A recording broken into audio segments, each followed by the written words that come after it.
Welcome to Control, Alt, Succeed, a podcast series where we explore bold ideas shaping the future of education, innovation, and human potential. I am your host. My name is Ayanda Nenemba.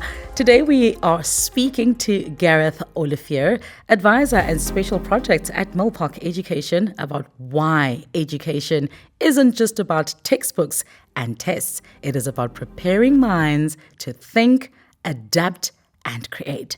Yet too often, our education systems stifle creativity and entrepreneurial thinking instead of encouraging it. But what if we flipped that script? Certainly a tall order. So Gareth, as someone who brings both the academia and creative elements to the party, how do we cultivate this mindset? How can schools, teachers, and students reimagine education as a space of possibility rather than limitation? And that's exactly what we want to talk about today. Gareth, hello and welcome. Thanks so much for having me, Ayanda. Sunny Cape Town, talking education. Where else would we rather be? I know, not just education, but there's a term that I tried to coin about the perfect intersection between academia, creativity, and business. What does that actually look like for you on an everyday basis? Sure. Well, what a great question to start off, because I think it hits into the heart of what education is, or what good education is, and it's not one-dimensional. Yeah. It's complex, and it brings in a lot of the different components of what it means to be human. Yeah. And if you think about it, at the end of the day, the role and the function of education is to help us be better human beings. Mm-hmm. And so, of course, we must bring in life. Of course, it must be not separate from our lives. Of course, it must bring in creativity. Of course, it must make us better at the things we do every day. Mm-hmm. And so I think by nature, we must be thinking about the interrelationships and the complexities between things that we sometimes don't think are related, because that's what it is to be human. Sure. Being human is about embracing the intersections and the complexities and the multi-layers that make us who we are. So if I think about the things that make me, I love creativity. I love thinking out the box. I love the entrepreneurial spirit of doing things differently, reimagining what traditional views might or could look like in a different way. And I think when we overlay those things, that gets to the heart of who we are as people. And then hopefully we can transcend and pass that on to students. Sure. In demonstrating the way we think about the world, and for them to be healthy people and functioning contributors to society, can bring that mindset into who they are. And I think those are the conversations and those are the paths we want to take when we talk about education and what it means to function healthily in society. Sure. And yet, Gareth, we see every now and again how, even though we understand that we are multidimensional, we tend to slip back into this need for structure, this need for standardization, this need for predictability. How do we overcome that, just from a human experience? I mean, for me, it always fascinates me how internally and cognitively, I quite understand that we're multidimensional, and yet when it comes to applying myself technically, applying myself creatively, I want a box. I want predictability. I want a script. How do we overcome that? Well, I think, to start off, an important point to recognize is that there's important areas for structure, and there is important areas for creativity. I think one of the ways of thinking about it is order and chaos. As humans, we need order and we need chaos, and some of finding the sweet spot about how we work in a healthy way is about finding the appropriate balance of that. I know for me, if I've got too much order in my life, then of course I crave chaos. But by the same token, if I've got too much chaos in my life, then I'm thinking, man, we got to order things a bit. Won't survive. And it's straddling those two aspects. So I certainly wouldn't want to say, from an education point of view, we don't want order, because there's definitely a place for creating structured learning journeys where there are tried and tested methods that encourage healthy behaviors, that get students to thrive. But certainly when that becomes too structured and too prescriptive and too constrained, then we start getting into the realm of hang on, where's the chaos? Where's the creativity? Right. And I think those are the questions that I think as educators that we often asking is, when we're creating a healthy learning journey for students, are we straddling the appropriate amount of order and chaos? And we do that in our own lives. And how can we help students with that? Because to the extent that education becomes prescriptive and reductive, we're getting into dangerous territory where we need to introduce the chaos and the thought experiments about how we embrace the chaos and the creativity, and in some ways turning it into order. Because I think that's one of the key skills of life is navigating those two dimensions. And just on an everyday basis, what are some of those measurables that we need to look out for? What are those red signals, that would signal to us that now it's time to get into, to flip to the other spectrum, of this balance that we're trying to create, which is very important, as you say. How would we know? What siren do we look out for to know that, look, there's too much chaos now? Especially, Gareth, looking at the nature of innovation, disruption is central to innovation. But how do we know that now we need to slip over to a more structured approach or a more structured environment? Or when we are too structured, how do we know? What sirens do we look for to know that now it's time to add a little bit of chaos, as we say? Chaos is not the, chaos is starting to sound chaos, like creativity. A problematic word. But chaos and creativity, we're using it, it's a synonym of the other. But how do we know how to flip over to the other side? I think on that dimension, I draw from my experience in some areas of psychology, and I think psychologists have great red flags around human behavior. In terms of anxiety, is a big red flag that says that we are too worried about what is going on around us in a way that we can't actually think. So for me, I need to be very physiologically aware of the role that anxiety plays in my life, because when I'm overly anxious, so if my heart is racing, if I've got the feeling of heat in my chest, if my mouth is dry, if I've got ringing in my ears, those are signs that something in the balance is off. And if I can pay attention to my physiology, then my body is giving me signals, and then I know something is out of balance, and then I can take corrections. I can go and run around in my garden and get some exercise. I can drink some water. I can take action that helps me move into a different space. Because something I know about anxiety is when we are overly anxious, we can't think. Sure. And so if I'm feeling that, then I need to be self-aware enough to be able to take steps to move myself into a different place. I suppose then bringing it back to, the conversation around the importance of entrepreneurship and creating and creativity in the education space, what we can look out for is the result. Let's be results driven. Let's be outcomes driven. Let's look at what are we producing at any given point to tell us if we are actually hitting that balance, between creativity as well as the structure that is needed. Yeah, 100%. We can't go around in our heads all day and worry about all the ways to approach things and the details of the details. I think results is a key indicator to look at. And then once we've got results, reflection. I think we can't underemphasize the importance of reflection and just looking back over our shoulders. What worked, what didn't, what can we do differently? And I think that's something from an education perspective that we try to bring in very deliberately, because from an education perspective, if we do just continue down a path of just going as hard as possible and working hard and doing our best the whole time, we have a risk that we don't take a step back and we don't pause and we don't think about the things that we want to do differently next time.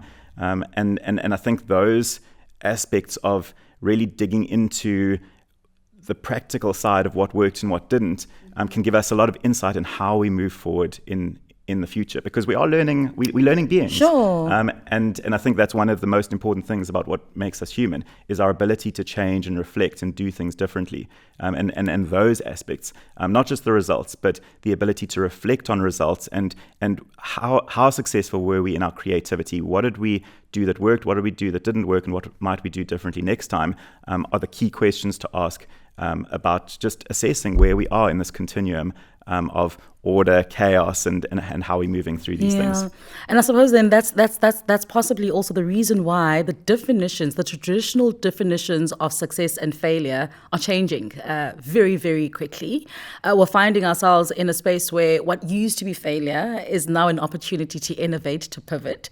What used to be success is perhaps, even an indication of being stifled, an indication of being boxed in. So the skill, Gareth, of being able to embrace trial and error is important, right? Traditional education often discourages failure.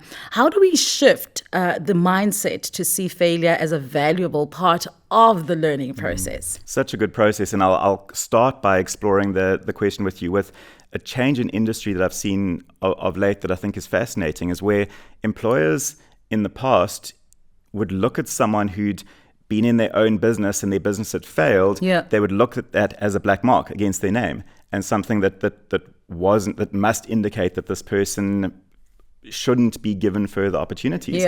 Today, the forward-thinking businesses are looking at entrepreneurs who've started their own businesses, who haven't necessarily shot the lights out, who are adapting and changing directions. They're seeing that as very positive because what makes us excellent at what we do is our ability, as we said, to reflect and learn and change as we go. And so what's most important is not the degree of success we have or haven't had, but our ability to reflect and learn and change on that. And sometimes the thing that gives us the best opportunity to change and reflect is by definition failure, because it means now we know things that we didn't know before. The problem with success is that we don't know what we don't know, and we assume, well, everything must have gone okay, and that stifles our ability to reflect and change and think differently. And so the more we can embrace failure as a mechanism for learning, the better we're going to be. And to your question, precisely as an education institution, why we need to have the dialogue with students about the importance of not succeeding in the way you thought you might initially, because wow, now you know what you don't know. And I think, again, to your question, a crucial element for educational institutions is to create those safe spaces where students aren't scared to take those opportunities, because of course we're gonna fail. Of course we're not going to succeed, but to the extent that a student thinks that is wrong or bad or an issue with them as a person, then we're going to constrain their thinking. Then we're not opening them up to the ability to fail with the objective of reflecting and changing going forward. And I think so important in the DNA of education is creating those safe spaces so students can take a chance. This morning I was having a look at some of the stats around contributors to our GDP, and the services industry is right up there. It's right up there. Manufacturing sector is part of that. Social services is part of that. The financial sector is part of that. And when you look at the nature of manufacturing, it's a lot of product development, it's a lot of innovation. Education space is starting to come up with a lot of innovative design of their programs. And when you look at it from outside in, you realize that we can't let go of this balance that we are talking about today. We can't let go of the importance of encouraging, people in these spaces to fail. And I am saying fail very boldly, because fail is not what it was 10 or even 20 years ago. How do we continue on that note, Gareth, of encouraging the kind of failure that does not destroy, but ensures that there's enough raw material to continue to produce for our future? I think this goes to the role of education, and I think what we need to be cognizant of in any education is that the people who are responsible for facilitating the learning are the ones who create a model for the students or the people who they're teaching. And oftentimes educators say, if only students were different. This generation doesn't think well about this. But what they're saying, the subtext of that is, that we aren't creating a good enough model of what learning looks like for students to mirror us, because people who learn naturally are reflections of the people they learn from. So the challenge, I think, to educators, and the challenge in any institution, or even for a parent who raises their kids and does any form of teaching, is how can you be that role model and embody that sense of learning that you want people to take? Because when we work with people who struggle to learn, more often than not, you trace it back to the underlying education from their parents or their grade 1 maths teacher or someone who had an adverse impact on their education. And the best thing that we can do as healthy adults is present healthy role models for the people who can learn from us. Because then that says, I can fail, and that's okay. I can still contribute and add value, but I'm not perfect. The more we set people up to learn from us by creating a persona that implies perfection, the more we're going to set people up for real failure, and real failure is assuming that anyone is infallible, because we're all fallible, we're all human, we all have our mistakes. And so some of the most powerful things we can do is to confess, to talk about our insecurities, to talk about how we don't know all the answers. A lot of the conversations I would often have with anyone who I'm trying to set an example for is to talk about how I don't know the answers. What's far more important than knowing the answers is knowing good processes to follow. And 100%. Processes are mistakes and reflection and thinking differently and ability to find information. And then if you do that, you're going to find the answer. So I don't have to worry about the answer. But to the extent that I set myself up as a perfect, infallible person, the more I set an impossible example, because no one can live up to that, and then they'll think I'm a failure. That is amazing. Absolutely amazing. Talking about learning, I like how you define learning as a combination of every human element, a combination of the human experience. Gareth, crafting a formal script for entrepreneurship, I think it's possibly been one of the most exciting and yet very, very difficult sort of journeys for those in that space. Do you think that we should formalize teaching about entrepreneurship, taking into consideration the nature of entrepreneurship itself? Yeah, I definitely think that there are tried and tested principles that are useful to put on people's radar as a mechanism to think about creating. And I think entrepreneurship, by definition, is creating. It's thinking about what need is there in the world and how can we make something concrete that addresses that and truly solves problems and changes people's lives. And to that extent, there are a lot of tried and tested methods. And as I say, things that we can put on people's radar that says X, Y, and Z generally doesn't lead to success, and X, Y, and Z does lead to success, and to think about those things.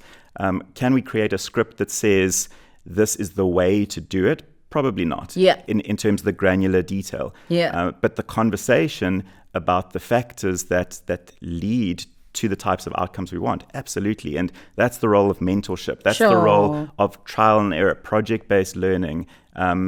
Start for any young person just to start a business. I mean, I go to the parks with my kids on weekends, and we sell Cokes and we sell water to the guys walking past. I mean, how else do you learn? You've got to understand.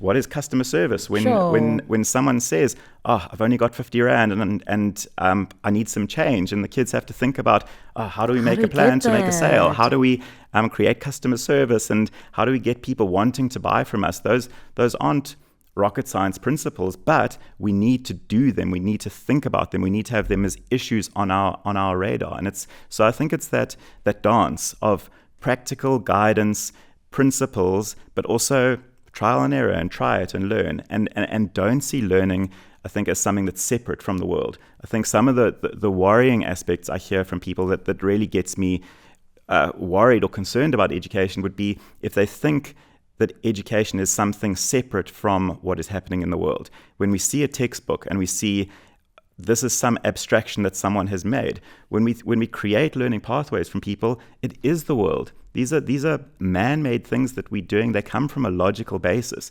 And so the question must be, if you ever think learning is not something that inherently makes sense, then already we've done something wrong, because it must have originated from a logical background. And that's the way that we need to think differently about education and help conversations with young people around how this is real. But education is not something separate or different. Education is just learning about the world and how we can make it better. And if we get that, then people are going to be excited and curious. And then learning actually becomes second nature. Ladies and gentlemen, that is exactly what you get when you combine a chartered accountant, when you combine business and creativity all in one pot. Gareth Olivier is our guest on the podcast today, discussing the importance of entrepreneurship and creativity in the education space. Now, Gareth, if we fully embraced entrepreneurial thinking and creativity in education, what could schools and the learning environment actually look like in 10 or maybe even 20 years' time? I know. What I would love to see is there's talk about technology and AI and the world changing, and we can go into those types of discussions. But the core principles of education haven't changed. In terms of my experience of education being successful, is when people, school kids, students are genuinely interested and curious about the world, which means as educators, the best thing we can do is really just blow their minds about the world. Because when you have your mind blown, when you have an example about, did you guys really know this about the world? Had you thought about this in this way? Have you seen this invention? Did you see the way this person thought about this difficult problem? Have you seen how they approached it and did it differently? That blows our mind. That makes us think about the possibilities being way bigger than what we thought they were. And when we can dare to imagine those types of possibilities, again, education isn't something we need to pursue explicitly. It's a byproduct of just being amazed. And if we can look at the world through a lens of amazement, the education, as I say, will look after itself. So what I'd hope to see in educators, in education systems in the future, is this very deliberate attempt to broaden horizons and to spark a spirit of interest and curiosity in people. And each person will be naturally drawn to different things, and will take a different path. But the fundamental tenet of education needs to be help people to think bigger about the world, bigger about their lives, bigger about the possibilities. One of the most frequent pieces of advice I'll give to students is keep thinking big. You can do a lot more than you think you can do. A lot of the things that constrain us are our thoughts about our lives and what we believe. If you want to be president, think big, be president, pursue that path. If you want to be a mother of 10 kids, take a path that pursues that. There's an amazing academic activity that I love that some educators do with students, where they ask them to write their 10-year plan of where they would like to be in 10 years, but be completely unconstrained by anything that they think they can't do.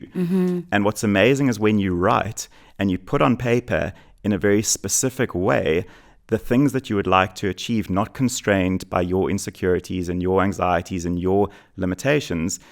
The amazing thing is that when those students revisit those pieces in 5-10 years' time, so many times we see students actually having achieved those things that they couldn't. And so a lot of the thinking and the work we can do is by unconstraining the people that we work with, and to, as I say, to write about in as much detail as possible, really in your perfect world, unconstrained by any variables, where does your life go? Sure. And if we can imagine that, then I've seen people do it.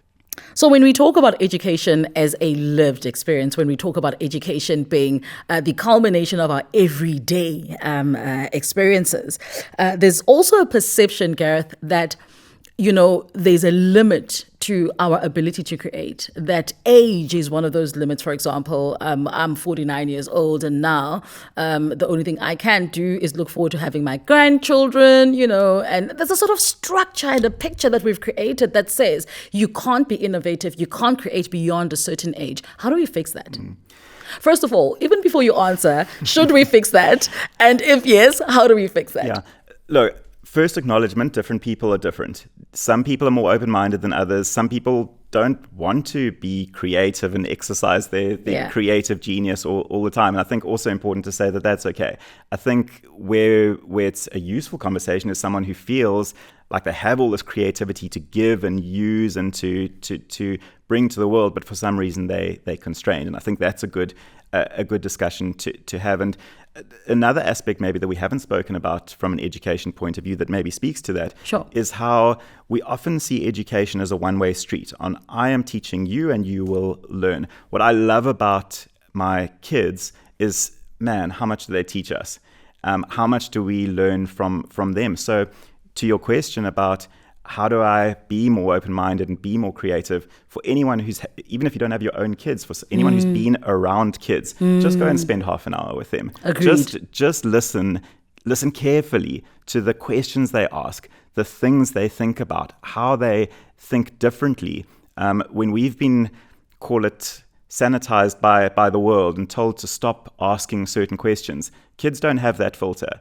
And kids actually ask the toughest questions. I think it was Albert Einstein who said all the important questions in life we've asked by the time we get to 5 years old. Hundreds. I think it was. And I think so there's no shortage of creativity in the world, but there may be a shortage of imagination. And we can be deliberate about putting ourselves in environments where other people help us to further our thinking. And wow, children, what an opportunity for that. There's no shortage of creativity in the world, but there could be a shortage of imagination. Ladies and gentlemen, please note that, craft that, write it on your T-shirt. That is Gareth Olivier joining us here on the podcast and looking forward to more of these conversations. Gareth, when we embed an entrepreneurial mindset into education, we actually do create a dynamic learning environment where curiosity thrives, ideas take shape, and problem solving becomes second nature. It was absolutely phenomenal spending time with you today. Thank you so much for coming through. Thank you, Ayanda. Excellent to spend time with you too.